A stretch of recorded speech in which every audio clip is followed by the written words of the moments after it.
तू ही रे माझा मितवा या मालिकेच्या 21 मार्चच्या भागामध्ये आजीला सगळी गोष्ट कळाल्यावरती आजी आता अर्णवला समजावते आणि ती सांगते, खरं सांगू का, अरे ती मनाने अजिबात वाईट नाहीये. म्हणजे मुळातच ती अशी कधी होती का? ती अशी नव्हती. पण हल्ली काय झाले माहितीये का, तिला आता तिच्या बाळाच्या बद्दल इन्सिक्युरिटी वाटत असेल.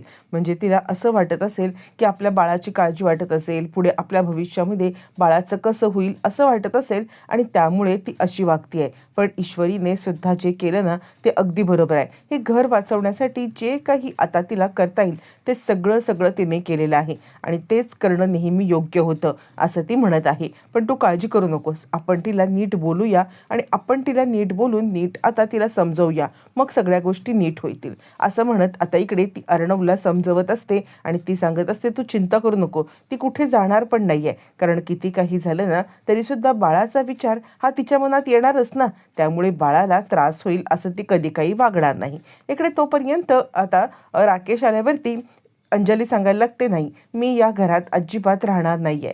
काहीही झालं ना तरी सुद्धा या घरामध्ये अजिबात राहायचं नाहीये. यावरती आता इकडे राजेशला हे सगळं पटत नाहीये. एकदा कुठे तर इतक्या मोठ्या मुश्किलीने या घरामध्ये आलोय आणि आत्ता परत हे घर सोडून त्या खुराड्यात जाणं हे काही त्याला पटत नाहीये. आणि त्यानंतर तो सांगतोय, अगं असं काय करतेस, बाकी काहीच नाहीये, म्हणजे आपण कुठेही राहू शकतो, पण तू बाळाचा विचार केलास का? म्हणजे बाळासाठी तरी आपल्याला इथे राहायला पाहिजे, तुला कळतंय का? यावरती ती सांगायला लागते, कशाला बाळासाठी? अहो तुम्हाला समजत नाहीये का, काहीही झालं तरी सुद्धा आपण सगळी बाळं काय बंगल्यातच जन्माला येतात का? म्हणजे काही झालं तरी सुद्धा प्रत्येक बाळ हे काही बंगल्यात जन्माला येत नसतं, त्यामुळे आपण त्या छोट्याशा घरात पण बाळाला जन्म देऊ शकतो. यावरती तो म्हणतो, तसं नाहीये अगं, फक्त प्रश्न आपला नाहीये, प्रश्न आहे तो म्हणजे अर्णवचा. यावरती ती म्हणते, अर्णवचा प्रश्न? अर्णवचा प्रश्न इथे आलाच कुठे? यावरती लगेचच तो सांगायला लागतो, तुला समजतंय का, अर्णव आधी असा होता का? यावरती ती म्हणते, नाही अर्णव असा आधी कधीच नव्हता. यावरती तो म्हणतो, तेच सांगण्याचा मी तुला प्रयत्न करतोय, अर्णव कधीही असा वागायचा नाही, पण आत्ता अचानकपणे तो असं वागायला लागलाय का? तू कधी विचार केलास का की आता तो असं का वागतोय? अगं तो वागतोय त्या ईश्वरीमुळे. मग आता अर्णवला तिच्या तावडीत सोडून आपण निघून जायचंय का? काहीही झालं तरी सुद्धा अर्णवला या सगळ्यामध्ये वाचवणं ही गोष्ट आपल्या हातात आहे ना. आणि म्हणूनच आता इकडे मी तुला सांगण्याचा प्रयत्न करतोय, काहीही झालं तरी सुद्धा हार मानायची नाहीये.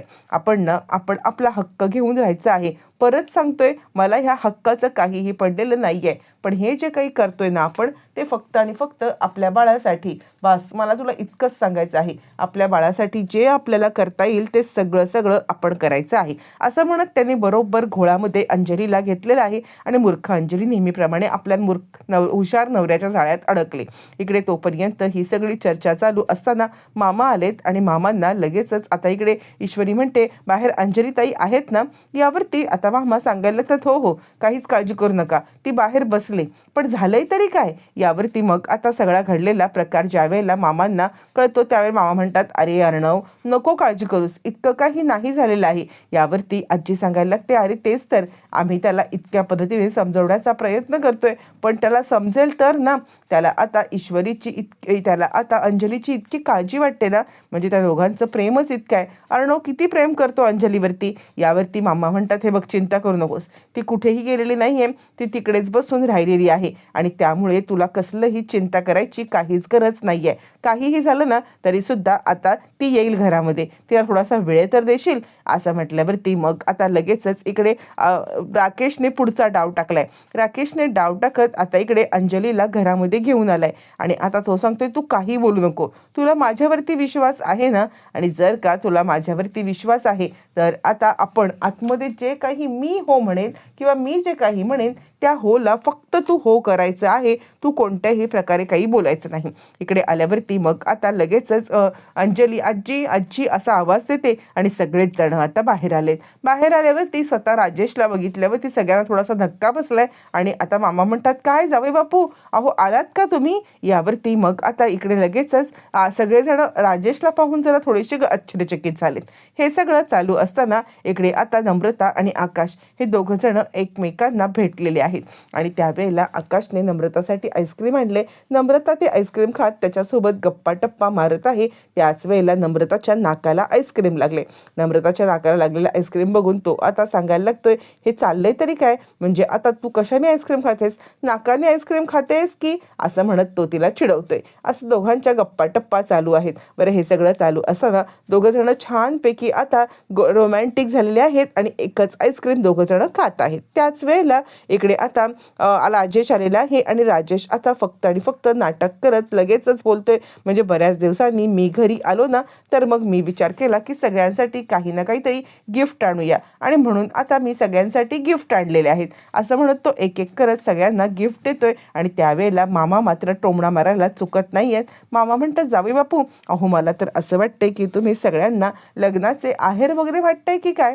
यावरती लगेचच तो सांगायला लागतो, नाही मामा, अहो असं काय करताय, ते सगळं जाऊ दे, घ्या बरं. आणि तुम्ही सगळेजण इतके टेन्शनमध्ये का आहात, काही झालंय का, असं म्हणत तो आपल्याला काहीच माहिती नाही आहे असा साळसूतपणाचा आणायला लागतो. आणि त्यावरती अंजली इकडे काही बोलत नाही आहे, तर आजी म्हणते, जावे बापू, अहो तुम्हाला कळतंय का, म्हणजे आता या घरामध्ये प्रॉपर्टीच्या हिश्श्यांचा विषय निघालाय, घरामध्ये कसं आनंदाचं वातावरण असेल आणि त्यावरती आपल्याला काही यातलं माहितीच नाही असं दाखवत तो आता बोलायला लागलेला आहे की काय बोलताय तुम्ही, म्हणजे तो प्रॉपर्टीचे हिस्से कुणी मागितले. यावरती लगेचच आता इकडे मामा सांगा, तुम्हाला काय माहीत नाही की काय. यावरती तो म्हणतो, नाही नाही, मला खरंच काही माहीत नाही आहे. यावरती आजी म्हणते, अंजलीने प्रॉपर्टीचे हिस्से मागितलेत. मला सांगा तुम्ही, आपण एका घरामध्ये राहतो आणि जर का आपण एका घरात राहतो तर तिने प्रॉपर्टीचे हिस्से मागणं कितपत योग्य आहे. यावरती तो म्हणतो, अजिबात नाही अंजली, काय ऐकतोय मी हे, तू आणि प्रॉपर्टीचे हिस्से मागितलेस, हे बघ अजिबात, म्हणजे मला अजिबात हे सगळं पटलेलं नाही आहे हा. अगं प्रॉपर्टी, पैसा हे काय मिळतंच ना, आज आहे तर उद्या नाही आहे, पण आता प्रेमाची माणसं, जी माणसं आपल्याला हवेत ती माणसं कशी भेटणार, हे बघते काही नाही आहे. आजी तुम्ही काहीच काळजी करू नका. यावरती आजी म्हणते, जावे बापू, तुम्ही आलात ना, आता मला कसलं टेन्शन राहणार नाही आहे. यावरती तो म्हणतो, तेच मी तुम्हाला सांगतोय, कसलंही टेन्शन घेऊ नका. आता हे पुन्हा विषय घरात निघणार नाही आहेत, काहीही झालं तरी निघणार नाही आहेत, तुम्ही बिलकुल टेन्शन घेऊ नका. अंजली, हे मला पटलं नाही हा, पुन्हा हा जर का विषय काढलास ना, तर बघ माझ्यासारखं कोणीच वाईट नाही आहे. अगं आपल्याला इतकी प्रेम करणारी माणसं मिळालेत ना, हेच आपल्यासाठी खूप महत्त्वाचं आहे, असं म्हणत तो आता सगळ्यांच्या समोर नाटकीपणा करत आता इकडे तो मुद्दामच हे सगळं करतोय हे सगळ्यांना समजतंय. आणि त्यानंतर मग आता इकडे वल्लरी विचार करते, वा वा वा, म्हणजे काय गेम केलाय, सगळी प्रॉपर्टी ह्यालाच पाहिजे, सगळा डाव ह्याचाच आहे, पण सगळ्यांसमोर चांगुलपणा आणण्याचा कसा आव आणतोय. नंतर इकडे राजेश म्हणतो, चल तू आज चल, हे बघ इथे स्वतःला त्रास करत थांबू नकोस, आज चल बरं, असं म्हणत तो तिला हात धरतोय. हात धरून आता मात्र आत घेऊन चाललेला आहे. बरं, हे सगळं चालू असताना मग आता वल्लरी इकडे आता वल्लरी आता ईश्वरीकडे आलेली आहे. ईश्वरीकडे आल्यावरती ती म्हणते, काय ग, म्हणजे तुझा गेम पार उलटा पडलेला दिसतोय, बघ तरी, आता तू तर 48 तासामध्ये त्याला एक्सपोज करायला निघालेली होतीस, पण कसले 48 तास आणि कसलं काय, अगं तूच तर एक्सपोज झालीस की, आता काय, त्याच्यानी स्वतःच नांगी टाकले, मग त्याच्याविरुद्ध काय पुरावा आता तुला, म्हणजे त्याच्याविरुद्ध कोणता पुरावा आता शोधणार आहेस आणि काय दाखवणार आहेस अंजलीला. यावरती आता मात्र इकडे ईश्वरी सुद्धा विचार करायला लागते, नक्की झाले तरी काय, या राजेशने नांग्या का टाकल्यात, नक्की त्याच्या डोक्यात प्लॅनिंग तरी काय आहे. तिच्या डोक्यात विषय चालू असताना इकडे आता तो दादा फोन करतो पुन्हा एकदा राजेशला, आणि काय रे ए दीडशाण्या, पैसे कुठे आहेत, पैसे घेऊन येणार होतास ना. यावरती तो म्हणतो, अहो असं काय करताय दादा, मी बोललोय ना तुम्हाला की मी पैसे घेऊन येईन, तर मी पैसे घेऊन येणार, तुम्हाला काय फसवणार आहे का. यावरती तो म्हणतो, फसवणार, अरे फसवलंस की, गोव्यावरून तुरी देऊन निघालासच ना, तुझ्यावरती कोण आणि कसा विश्वास ठेवणार. यावरती तो म्हणतो, नाही नाही दादा, तुम्ही माझ्यावरती एकदा विश्वास ठेवा, हे बघा अजिबात काळजी करू नका, काहीही झालं तरी मी तुमचे पैसे देणार आहे. इकडे तोपर्यंत मागून आता अर्णव हे सगळं ऐकतोय. अर्णवने ट्रॅपच रचलेला आहे. आणि काय रे, नाटकं करून झाली का, म्हणजे बाहेर तर सॉलिड ॲक्टिंग करत होतास रे, की म्हणजे काहीही झालेलं नाहीये, पण आता खरं तर तू टेन्शनमध्ये असायला पाहिजे होतंस. यावरती तो म्हणतो, चिंटुकल्या, अरे तू कशाला मला टेन्शन माझं घेतोयस?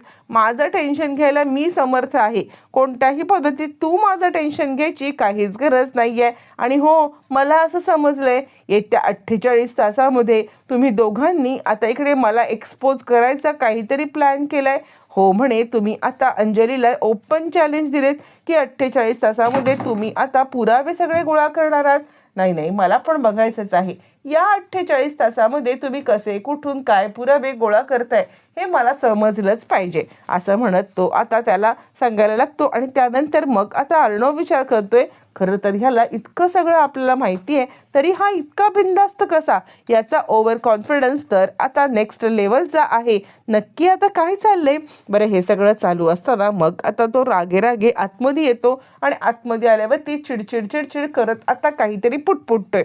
मग त्याला ईश्वरी सांगायला, ते काय झालं, तुम्ही काय इतके त्रासलेले आहात? यावरती तो म्हणतो, काही नाही, डोकं दुखतंय माझं. त्यावरती ईश्वरी आता सांगायला लागते, या इकडे, मी तुमचं छानपैकी डोकं दाबून देते. यावरती तो अधिकच चिडतो आणि आता स्वतः डोकेदुखी माझं डोकं दाबणार असं म्हणत तो आता मुद्दामच इकडे तिला बोलायला लागतो. यावरती ती म्हणते, झालं जोक करून, झाला तुमचा जोक करून, जर का झाला असेल ना तर या इकडे, मी स्वतः आता तुमचं डोकं दाबून देते. तो सांगतो, नको, मी एखादी पेन किलर घेईन आणि पेन किलर घेतली की माझं डोकं दुखायचं थांबेल. यावरती ती म्हणते, सर मी तुमचं काही ऐकणार नाही आहे. हां, मी तुम्हाला म्हटलंय ना की मी तुमचं डोकं दाबून देते, तर मी तुमचं डोकं दाबून देणार आहे, चला बरं, असं म्हणत ती आता जबरदस्ती ईश्वरी अर्णवला आपल्या समोर बसवते. तेलाची वाटी घेते आणि दण दण दण त्याचं आता डोकं आपटायला लागते.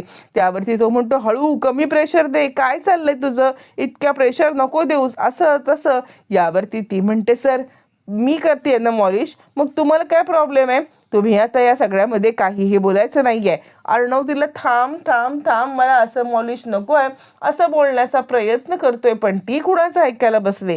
ती कुणाचं काहीही ऐकायला बसलेली नाही आहे. आणि तडक बेधडक तिने आता डोक्यावरती सारखा सारखा प्रेशर देत देत देत त्याला आता डोक्यावरती मारत आहे. मग अर्णव आता उठतो आणि बास कर, तुला म्हटलं ना बास कर, मी तरी बस नाही करायचंय, असं म्हणत हे दोघं जण एकमेकांच्या अगदी जवळ आलेले आहेत. असं म्हणत दोघं जण एकमेकांच्या जवळ येतात आणि त्याच वेळेला दोघं जण एकमेकांच्या जवळ येत ऑकवर्ड सुद्धा झालेले आहेत. हे सगळं चालू असताना इकडे आता राजेश विचार करतोय की तुम्हाला काय वाटतंय की तुम्ही मला ट्रॅपमध्ये अडकवताय, पण खरं तर तुम्हीच एक एक जण माझ्या ट्रॅपमध्ये अडकत चाललात. आता मी असा काही शेवटचा डाव खेळणार आहे ना की आता एका दगडात अनेक पक्षी सटासट मारले जातील आणि त्यानंतर मग आता काहीही झालं तरी सुद्धा तुम्ही माझ्या जाळ्यात अडकाल. इकडे तोपर्यंत अर्णव आता सांगत आहे की मला त्या राजेशचा कॉन्फिडन्स बघून काही कळतच नाही आहे, इतका कॉन्फिडन्स त्याच्यामध्ये आला तरी कुठून? म्हणजे आता नक्कीच त्याच्या डोक्यामध्ये काहीतरी चालू आहे. मला असं वाटतंय ना काहीतरी नक्कीच आहे, तो आता आपल्याला त्रास देण्याचं प्लॅनिंग करतोय. त्यावरती ईश्वरी म्हणते, ठीक आहे, करू दे काही प्लॅनिंग, पण त्याला रंगे हात पकडायचं असेल ना तर आपल्याला असं गप्प बसून चालणार नाहीये, आपल्याला काहीतरी ट्रॅप रचायला पाहिजे, असं म्हटल्यावरती तो सांगतो, ट्रॅप? यावरती ईश्वरी म्हणते, हो ट्रॅप रचल्याशिवाय आपण त्याला चांगलं पकडूच शकत नाही, काहीही झालं तरी त्याला पकडायचं. इकडे तोपर्यंत आता राजेश रियाचे जे दागिने चोरलेत ते दागिने घेऊन आता विकण्यासाठी चाललाय. थोडे दिवस तरी या पैशाने चालेल असं म्हणत तो निघणार. तितक्यात दारात अंजली आली आणि अहो, कुठे चालला तितक्या गडबडीत आणि हातामध्ये तुम्ही काय लपवलेलं आहे असं म्हणत त्याला विचारते. आता मात्र राजेश गडबडलाय. आता ह्या मूर्ख बाईला काय सांगू म्हणून आता तो ते पेपर मागे लपवतोय, हातामधला रुमाल मागे लपवत तो दागिने लपवत असताना अंजलीला मात्र त्याच्यावरती संशय आलाय आणि हातामध्ये काय लपवताय असं म्हणत तिने आता एकच आरडाओरडा केलेला आहे. आणि पुढील भागामध्ये अर्णव आता स्वतः आपल्याच घरात चोरी करताना पकडला सुद्धा जाणार आहे.